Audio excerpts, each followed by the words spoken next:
আগ্নেয়াস্ত্ৰৰ licence অসমীয়াক দিয়া নহয় আৰএছএছ আৰু বজৰং দলতহে অস্ত্ৰৰ লাইসেন্স চৰকাৰে দিবলৈ গৈ আছে। অসম সংখ্যালঘু সংগ্ৰাম পৰিষদে এই মুহূৰ্তত ভয়ংকৰ দাবী কৰিছে। তেওঁলোকে উল্লেখ কৰিছে যে আগ্নেয়াস্ত্ৰৰ লাইসেন্সক লৈ শেহতীয়াকৈ মুখ্যমন্ত্ৰী ডক্টৰ হিমন্ত বিশ্ব শৰ্মাই যিটো ঘোষণা কৰিছিল সেই ঘোষণা খিলঞ্জীয়া লোকসকলৰ বাবে নহয়, অসমীয়া লোকসকলৰ বাবে নহয়। এই ঘোষণা কৰা হৈছে আৰএছএছৰ বাবে, এই ঘোষণা কৰা হৈছে বজৰং দলৰ বাবেহে।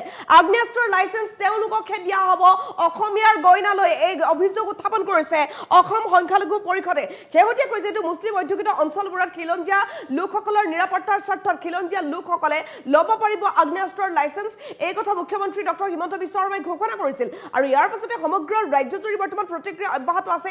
ইয়াৰ মাজতে অসম সংখ্যালঘু সংগ্ৰাম পৰিষদে প্ৰতিক্ৰিয়া প্ৰকাশ কৰি কৈছে যে অসমীয়াৰ গইনালৈ আচলতে অস্ত্ৰৰ লাইসেন্সখন দিব বিচৰা হৈছে আৰএছএছক, অস্ত্ৰৰ লাইসেন্স দিব বিচৰা হৈছে বজৰং দলকহে, অসমীয়া লোকে লাইসেন্স কিন্তু নাপায়, এই অভিযোগ উত্থাপন কৰিছিল। এই অৱস্থাৰ এই মুহূৰ্তত এটা বিগ আপডেট।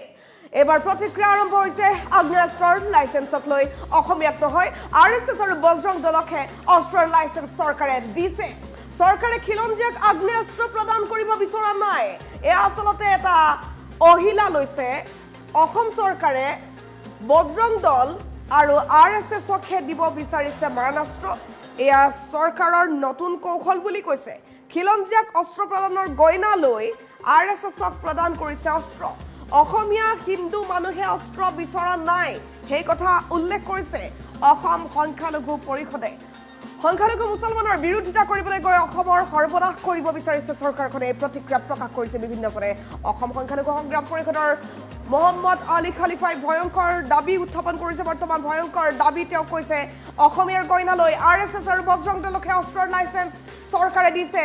অসম সংখ্যালঘু পৰিষদৰ ভয়ংকৰ দাবী ইয়া, চৰকাৰে খিলঞ্জীয়াক আগ্নেয়াস্ত্ৰ প্ৰদান কৰিব বিচৰা নাই। কোনো খিলঞ্জীয়া লোকে আগ্নেয়াস্ত্ৰ নাপায়, কোনো অসমীয়াই আগ্নেয়াস্ত্ৰ নাপায়, কোনো হিন্দু মানুহে আগ্নেয়াস্ত্ৰ নাপায়। অসম চৰকাৰে বজৰং দল আৰু আৰএছএছকহে মাৰণাস্ত্ৰ দিব বিচাৰিছে। খিলঞ্জীয়াক অস্ত্ৰ প্ৰদানৰ গইনালৈ আৰএছএছক অস্ত্ৰ প্ৰদান কৰিছে চৰকাৰে, অভিযোগ উত্থাপন কৰিছে অসম সংখ্যালঘু সংগ্ৰাম পৰিষদে। অসমীয়া হিন্দু মানুহে অস্ত্ৰ বিচৰা নাই, এই মুহূৰ্তত কোনেও অস্ত্ৰ বিচৰা নাই। অস্ত্ৰ বিচাৰিব আৰএছএছ আৰু বজৰং দলে।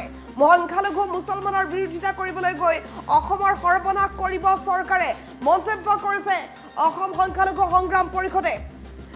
মহম্মদ আলী খালিফাই ভয়ংকৰ দাবী উত্থাপন কৰিছে এই সন্দৰ্ভত। অসমীয়া লোকক আচলতে দিব বিচৰা নাই লাইসেন্স, দিব বিচাৰিছে আৰএছএছ আৰু বজৰং দলক। চৰকাৰে এইটো এটা অচিলা লৈছে। চৰকাৰে খিলঞ্জীয়াক আগ্নেয়াস্ত্ৰ প্ৰদান কৰিব বিচৰা নাই, এইটো এটা বেলেগ কৌশল। অসম চৰকাৰে বজৰং দল আৰু আৰএছএছকহে দিব বিচাৰিছে মাৰণাস্ত্ৰ, মন্তব্য কৰিছে আলী খালিফাই। খিলঞ্জীয়াক অস্ত্ৰ প্ৰদানৰ গইনালৈ আৰএছএছক প্ৰদান কৰিব বিচাৰিছে অস্ত্ৰ। অসমীয়া হিন্দু মানুহে অস্ত্ৰ বিচৰা নাই, কোনো লোকে অস্ত্ৰ বিচৰা নাই। অস্ত্ৰ বিচাৰিব এতিয়া আৰএছএছে, অস্ত্ৰ বিচাৰিব বজৰং দলে। সংখ্যালঘু মুছলমানৰ বিৰোধিতা কৰিবলৈ গৈ অসমৰ সৰ্বনাশ কৰিব বিচাৰিছে চৰকাৰখনে, এই অভিযোগ উত্থাপন কৰিছে অসম সংখ্যালঘু সংগ্ৰাম পৰিষদে। মহম্মদ আলী খালিফাৰ এক ভয়ংকৰ ভাষ্য আছে, তেওঁৰ ভাষ্যটো শুনাব বিচাৰিছো। শৃংখল চলিহাই অস্ত্ৰ বিচৰা নাই। অস্ত্ৰ শৃংখল চলিহাই কেতিয়া বিচাৰিলে? যেতিয়া মুখ্যমন্ত্ৰীয়ে ক'লে যে সংখ্যালঘু অধ্যুষিত অঞ্চলত, অৰ্থাৎ মুছলমান জনবসতি প্ৰধান অঞ্চলবিলাকত যিবিলাক অন্যান্য ধৰ্মাৱলম্বী মানুহ আছে বা হিন্দু ধৰ্মৰ মানুহ আছে, সেইসকলক সুৰক্ষা দিয়াৰ কাৰণে মুখ্যমন্ত্ৰীয়ে তেওঁলোকৰ কাৰণে কেবিনেটত সিদ্ধান্ত লৈছে যে তেওঁলোকক অস্ত্ৰ প্ৰদান কৰা হ'ব। আচলতে এই কথাটোৱে আচলতে অসমীয়া হিন্দুসকলক অস্ত্ৰ প্ৰদান কৰাৰ কথাটো বুজোৱা নাই। ইয়াৰ উদ্দেশ্য, ইয়াৰ অন্তৰালৰ যিটো উদ্দেশ্য, সেই উদ্দেশ্যটো আচলতে বেলেগ। এই অস্ত্ৰ হিমন্ত বিশ্ব শৰ্মা চৰকাৰে কাক দিব বিচাৰিছে, এই কথাটো আটাইতকৈ ডাঙৰ প্ৰশ্ন। আচলতে আমি যি পৰ্যবেক্ষণ কৰি আমি যি পাইছোঁ, এই কথাটোৱে এটা কথা প্ৰতিপন্ন কৰিছে যে অসমীয়া হিন্দুসকলৰ সুৰক্ষাৰ কাৰণে আচলতে অস্ত্ৰ দিব বিচৰা নাই। আচলতে হিমন্ত বিশ্ব শৰ্মা ডাঙৰীয়াক ওপৰৰ পৰা হেঁচা প্ৰয়োগ কৰা হৈছে যে আচলতে বজৰং দল আৰু আৰএছএছক অস্ত্ৰ লাগে। বজৰং দল আৰু আৰএছএছৰ দাবীৰ পৰিপ্ৰেক্ষিতত হিমন্ত বিশ্ব শৰ্মা ডাঙৰীয়াই কেবিনেটত সিদ্ধান্ত লৈছে যে সংখ্যালঘু অধ্যুষিত অঞ্চলত আচলতে এই মুছলিমসকলক সুৰক্ষা দিয়াৰ কাৰণে আচলতে তেওঁলোকে অস্ত্ৰ দিব বিচাৰিছে। এই কথাটো প্ৰকাশ্যে কোৱা কথা, কিন্তু অন্তৰালৰ উদ্দেশ্য কিন্তু বেলেগ। অন্তৰালৰ উদ্দেশ্য হৈছে আৰএছএছ আৰু বজৰং দলক অস্ত্ৰ যোগান ধৰিব লাগে বৈধভাৱে। তাৰ কাৰণে হিমন্ত বিশ্ব শৰ্মা ডাঙৰীয়াই তেওঁৰ কেবিনেটত এই সিদ্ধান্তটো লৈছে। গতিকে এই কথাবিলাক অসমৰ ৰাইজে নিশ্চয়কৈ আজি নহয় 2 দিন পিছত হ'লেও বুজি পাব যে এই অস্ত্ৰৰ জনজননীয়ে আচলতে কাক ক্ষতিগ্ৰস্ত কৰিব। অসমৰ হিন্দু মুছলমানসকলক ক্ষতিগ্ৰস্ত কৰিব নে অসমৰ থলুৱা যিবিলাক জাতি জনগোষ্ঠী আছে তেওঁলোকক ক্ষতিগ্ৰস্ত কৰিব নে অসমীয়া হিন্দুসকলক ক্ষতিগ্ৰস্ত কৰিব? আজি আপোনালোকে এটা তথ্য আপোনালোকে চালে গম পাব, আজি RTI কৰিলে ওলাই পৰিব যে যিমান মানুহে অস্ত্ৰৰ কাৰণে আবেদন কৰিছে, ইতিমধ্যে আবেদন জনাইছে বা যিসকল মানুহে প্ৰস্তুতি লৈছে অস্ত্ৰ ক্ৰয় কৰাৰ কাৰণে, সেইসকল মানুহ কোনসকল মানুহ? সেইসকল আচলতে বহিৰাগত বনিয়া গোষ্ঠীৰ মানুহ, সেইসকল আচলতে RSSৰ মানুহ, সেইসকল বজৰং দলৰ মানুহ। অসমীয়া হিন্দু মানুহে আচলতে অস্ত্ৰ বিচৰা নাই।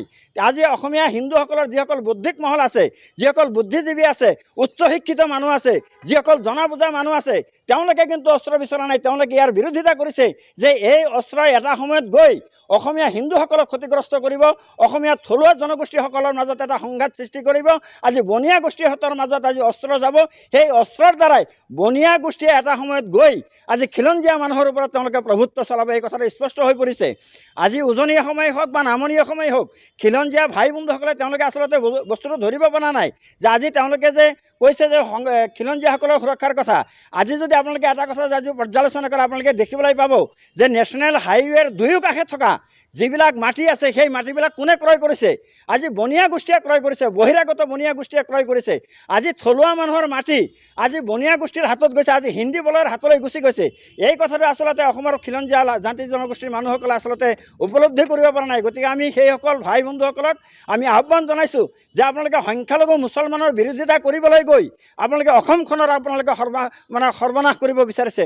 অসমৰ জাতীয় জনগোষ্ঠীক আপোনালোকে নষ্ট ক্ষতিগ্ৰস্ত কৰিব বিচাৰিছে। এই কথাটো স্পষ্ট। গতিকে আছুৱে হওক বা অন্যান্য জাতি জনগোষ্ঠী হওক, তেখেতসকলক আমি আহ্বান জনাইছোঁ। আমি বিনম্ৰভাৱে আমি তেখেতসকলক বুজাব বিচাৰিছোঁ, এই যে যিটো অস্ত্ৰৰ জনজননী, সেই অস্ত্ৰৰ জনজননীয়ে এটা সময়ত থলুৱা জনগোষ্ঠীক ক্ষতি কৰিব, এই কথাটো নিশ্চিত। শৃংখল চলিহাই অস্ত্ৰ বিচৰা নাই। অস্ত্ৰ শৃংখল চলিহাই কেতিয়া বিচাৰিলে? যেতিয়া মুখ্যমন্ত্ৰীয়ে ক'লে যে সংখ্যালঘু অধ্যুষিত অঞ্চলত, অৰ্থাৎ মুছলমান জনবসতি প্ৰধান অঞ্চলবিলাকত যিবিলাক অন্যান্য ধৰ্মাৱলম্বী মানুহ আছে বা হিন্দু ধৰ্মৰ মানুহ আছে, সেইসকলক সুৰক্ষা দিয়াৰ কাৰণে মুখ্যমন্ত্ৰীয়ে তেওঁলোকৰ কাৰণে কেবিনেটত সিদ্ধান্ত লৈছে যে তেওঁলোকক অস্ত্ৰ প্ৰদান কৰা হ'ব। আচলতে এই কথাটোৱে আচলতে অসমীয়া হিন্দুসকলক অস্ত্ৰ প্ৰদান কৰাৰ কথাটো বুজোৱা নাই। ইয়াৰ উদ্দেশ্য, ইয়াৰ অন্তৰালৰ যিটো উদ্দেশ্য, সেই উদ্দেশ্যটো আচলতে বেলেগ। এই অস্ত্ৰ হিমন্ত বিশ্ব শৰ্মা চৰকাৰে কাক দিব বিচাৰিছে? এই কথাটো আটাইতকৈ ডাঙৰ প্ৰশ্ন। আচলতে আমি যি পৰ্যবেক্ষণ কৰি আমি যি পাইছোঁ, এই কথাটোৱে এটা কথা প্ৰতিপন্ন কৰিছে যে অসমীয়া হিন্দুসকলৰ সুৰক্ষাৰ কাৰণে আচলতে অস্ত্ৰ দিব বিচৰা নাই। আচলতে হিমন্ত বিশ্ব শৰ্মা ডাঙৰীয়াক ওপৰৰ পৰা হেঁচা প্ৰয়োগ কৰা হৈছে যে আচলতে বজৰং দল আৰু RSSক অস্ত্ৰ লাগে। বজৰং দল আৰু RSSৰ দাবীৰ